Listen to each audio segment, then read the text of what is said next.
So hello guys, ngayon ituturo ko sa inyo kung paano mag-update ng Crossfire Games sa ating Display server. So first, open nyo yung menu nyo. Yan, yung game menu. And then, click nyo yung online games.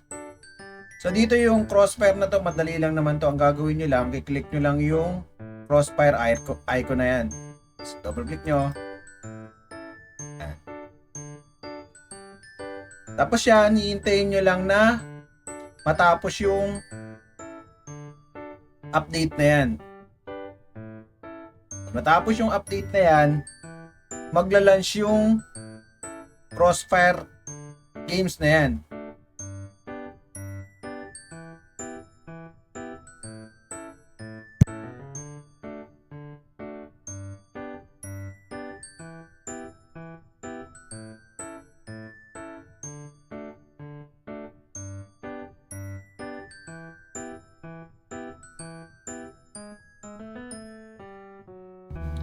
So ayan po, makikita nyo tapos na yung update.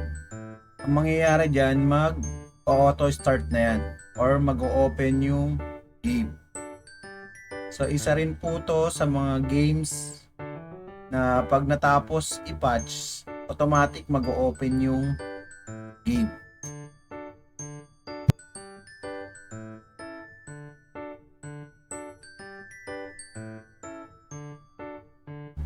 So ayan siya, nag-open na.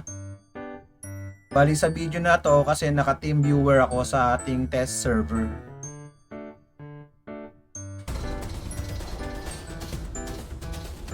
Ayan, so nag-open na siya. Wait lang natin yung login. Tapos dito, gagawin lang natin is Alt F4 natin or exit nyo. Ayan, bumalik na. So yun po, ganun lang po mag-update ng Crossfire sa ating Display server. So yun lang po. Maraming salamat. Follow for more.